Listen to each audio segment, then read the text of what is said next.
করার ক্ষমতা ছিল না, কারণ একটা ডায়ালিসিস করতে গেলে সপ্তাহে 3 দিন ডায়ালিসিস করতে হয়, 2000 টাকা মিনিমাম খরচ আছে। 3টে যদি সপ্তাহে করতে হয় 6000, মাসে কত টাকা লাগে? 4টে সপ্তাহে মানে 24-25 হাজার গাড়ি ভাড়া ধরে আর ওষুধপত্র ধরে 40,000 টাকা পার মান্থ খরচ ছিল, যেটা বিগত দিনে আমাদের কখনো ভাবনা চিন্তার মধ্যে গরিব মানুষের ছিল না। আজকে গরিব মানুষ বদরতলায় গেলেও কিন্তু ডায়ালিসিসটা করতে পারে। মমতা বন্দ্যোপাধ্যায় উন্নয়ন করেনি, সর্বস্তরে উন্নয়ন করেছে। আপনারা বলুন তো, আমরা যারা আমাদের শেষ ঠিকানা হচ্ছে কবরস্থান, বামফ্রন্ট 34 বছরে শুধু সংখ্যালঘু মানুষের ভোট নিয়েছে। কখনো দেখেছেন যে এত কবরের তার পাঁচিল দিয়ে ঘিরে দেওয়া?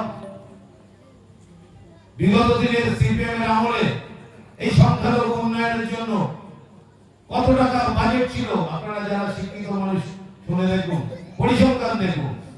সংখ্যালঘু বাজেট ছিল মাত্র 400 কোটি টাকা, আর আজকে মমতা বন্দ্যোপাধ্যায়ের আমলে সংখ্যালঘু মুসলিম মানুষের উন্নয়নের জন্য 4800 কোটি টাকা, 4800 কোটি টাকা বাজেট। ভাবতে পারেন কত মাদ্রাসা আজকে অনুমোদন দিয়েছে বলুন তো? তাদের মাইনে দিতে হয় না, তাদের মিড ডে মিল দিতে হয় না। আজকে তারপরেও আমাদের কিছু খামপাটি তারা এইভাবে ঘুরপথে সংখ্যালঘু মানুষদের ভোটগুলোকে ক্ষতি করার লক্ষ্যে, মমতা বন্দ্যোপাধ্যায়ের দুর্বল করার লক্ষ্যে আজকে তারা এই পরিকল্পনা চালাচ্ছে। আমি জানি আপনারা অনেকক্ষণ ধরে বসে আছেন, আমি বক্তব্য আর দীর্ঘায়িত করব না, শুধু এটুকু বলবো যে আমাদের প্রতি বিশ্বাস ভরসা আস্থা রাখুন, দিদির প্রতি বিশ্বাস ভরসা আস্থা রাখুন। যারা এই ভুলটি করতে চলেছে আপনারা তাদেরকে বোঝান যে বাংলার সর্বনাশ হয়ে যাবে যদি এই ফাঁদে পড়েন। তাহলে আইএসএফ কটা সিটে আসুন তারা লড়ছে বলুন তো? তারা কটা সিটে লড়ছে আপনারা জানেন? সারা পশ্চিমবঙ্গে 294টা সিটের মধ্যে 33টা। তাহলে তারা 33টা আসন নিয়ে নিশ্চয়ই সরকার গঠন করতে পারবে না।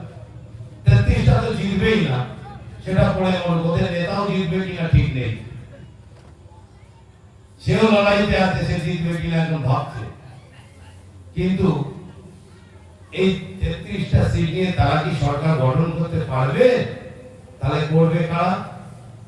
করবে বিজেপি। আইএসএফ তো পারবে না। ওরা বলুক যে আমাদের 294টা সিটে ওদের প্রার্থী আছে, আমরা বলছি ঠিক আছে, ওদের আমরা সমর্থন করব, আমরা বলে দিলাম। কিন্তু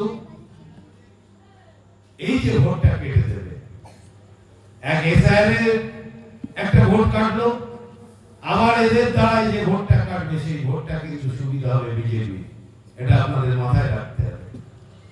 এবং এই সরকারটা যদি নড়ে যায়, সরকারটা আসবে কিন্তু বিজেপি সরকার আসবে।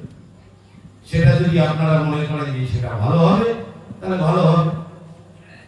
আর যদি মনে হয় তাদেরকে রুখতে হবে, তাহলে এখনো যে সমস্ত যুবক ভাইরা যাদের এখনো এই দুনিয়া সম্পর্কে এখনো সেই সাধারণ জ্ঞান আসেনি, যাদের এই পানিগোবরার বাইরের যাদের অতটা সেই সচেতনতার অভাব রয়েছে, আপনারা তাদেরকেও বাড়ির ছেলেগুলোকে বোঝাবেন যে ভাই আইএসএফ করা যাবে না।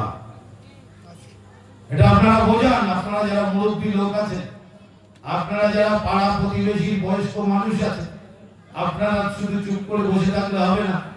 পরবর্তী প্রজন্মকে সুস্থ রাখতে হবে, পরবর্তী প্রজন্মের মানুষকে সুস্থভাবে চলতে হবে। এটা কিন্তু আমাদের সকলের দায়িত্ব, দায়িত্ব থাকবে।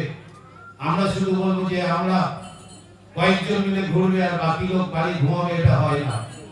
সমাজ ব্যবস্থা ঠিক রাখতে গেলে, পাড়া ঠিক রাখতে গেলে, গ্রাম ঠিক রাখতে গেলে, গ্রামের মুরব্বী মাতব্বর তাদেরও কিন্তু একটা দায়িত্ব থাকে। সুতরাং আপনারা সেই দায়িত্বটা নিন, আপনাদের সেই দায়িত্বটা নিতে হবে। আজকের এই সভা থেকে আপনাদের কাছে আমি এই অনুরোধ রেখে যাচ্ছি যে আপনারা সকলেই যারা বয়স্ক মানুষ আছেন, আমি জানি যে আপনাদের শরীরের সেই ক্ষমতা নেই, কিন্তু তারপরে যেটুকু ক্ষমতা আছে আপনারা মানুষের গিয়ে বোঝান। শুধু আমার দলের কর্মী আমার মেম্বার তারাই যে শুধু তাদের কথা সবাই যে শুনবে এটা নয়, আপনাদের কথা শুনবে। আমরা জানি যে অনেক মানুষের অনেক কিছু চাহিদা থাকে আমাদের কাছে, হয়তো সবটা পূরণ করতে পারিনি, সেটা হতে পারে, আমরা তার জন্য দুঃখিত। আগামী দিনে নিশ্চিতভাবে সে পূরণ আমরা করব, কিন্তু আগে নিজেদের সুস্থভাবে বাঁচতে হবে। একটা ঘর পেলাম কি পেলাম না তার জন্য কিন্তু আমার কোনো যায় আসবে না। সুস্থভাবে যদি আমরা না বাঁচতে পারি, সুস্থভাবে যদি না চলতে পারি, আমরা অনেক পাবো। দিদি আছে মানে আমরা অনেক পাবো। দিদি তো 70টার মতো প্রকল্প আপনাদের দিয়েছে। এখানে আপনারা যারা আছেন, আমার এমন কোনো বাড়ি নেই, এমন কোনো পরিবার নেই যে পরিবারে দিদির উন্নয়ন ঢোকেনি। আপনারা বলুন, কেউ বয়স্ক ভাতা, কেউ লক্ষ্মীর ভান্ডার, কেউ বার্ধক্য ভাতা, কেউ বিধবা ভাতা, কেউ যুব সাথীর বেকার যুবকরা টাকা পাচ্ছে, কেউ কৃষক বন্ধু পাচ্ছে।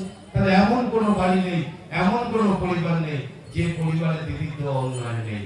সুতরাং আপনাদের কাছে আমি এই আবেদন রাখছি যে আপনারা একটু দায়িত্ব নিন, আর মাত্র কয়েকটা দিন আপনাদের সকলের কাছে এই আবেদন রেখে সকলেই ভালো থাকুন। আগামী দিনে আমরা আবার আমরা ক্ষমতা এসে আপনাদের কাছে আসবো, আপনাদের উন্নয়ন নিয়ে আমরা শুনবো। আগামী 29 তারিখ আমাদের প্রার্থী তৌসিফুর রহমান 2 নম্বর বোতামটি আপনারা সবাই বলবেন যে 2 নম্বর বোতাম জোড়া ফুল, সেখানে প্রার্থী পক্ষে ভোট দিয়ে মমতা বন্দ্যোপাধ্যায়ের হাতকে শক্ত করুন। এই কথা বলে সবাইকে শুভেচ্ছা, অভিনন্দন, ভালোবাসা জানিয়ে আমি আমার এবং আরেকটা কথা বলি যে আমাদের প্রার্থী আজকে সকাল থেকে ঘুরছিল, একটু অসুস্থ হয়ে গেছে। ও দুঃখিত যে পানিগোবরায় আসতে পারেনি। আমি এর মধ্যে আরেকদিন নিয়ে আসবো, সেদিন নিশ্চিতভাবে আপনাদের সঙ্গে দেখা করাবো। খুব ভালো ছেলে ও, দিদি এবং অভিষেক বন্দ্যোপাধ্যায়ের অত্যন্ত কাছের ছেলে, কর্মঠ ছেলে। আপনাদের কাছে ও বারবারই আসবে, আজকে আসতে পারেনি, ওর শরীরটা খারাপ হয়েছে, তার জন্য আমরা দুঃখিত। আপনারা সকলেই একটু দায়িত্ব নিয়ে কয়েকটা দিন আমাদের সঙ্গে থাকুন। এই কথা বলে সবাইকে শুভেচ্ছা জানি আমি আমার বক্তব্য শেষ করছি। জয় হিন্দ, বন্দে মাতরম। তৃণমূল কংগ্রেস জিন্দাবাদ, মমতা বন্দ্যোপাধ্যায় জিন্দাবাদ, অভিষেক বন্দ্যোপাধ্যায় জিন্দাবাদ। জয় বাংলা, জয় বাংলা, জয় বাংলা। ধন্যবাদ।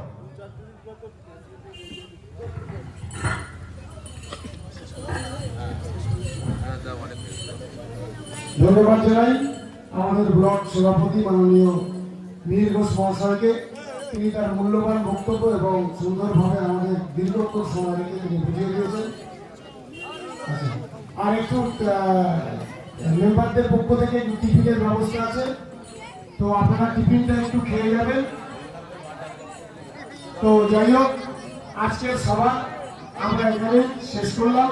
জয় হিন্দ, বন্দে মাতরম। মমতা বন্দ্যোপাধ্যায় জিন্দাবাদ, অভিষেক বন্দ্যোপাধ্যায় জিন্দাবাদ। আবারও একবার জানাচ্ছি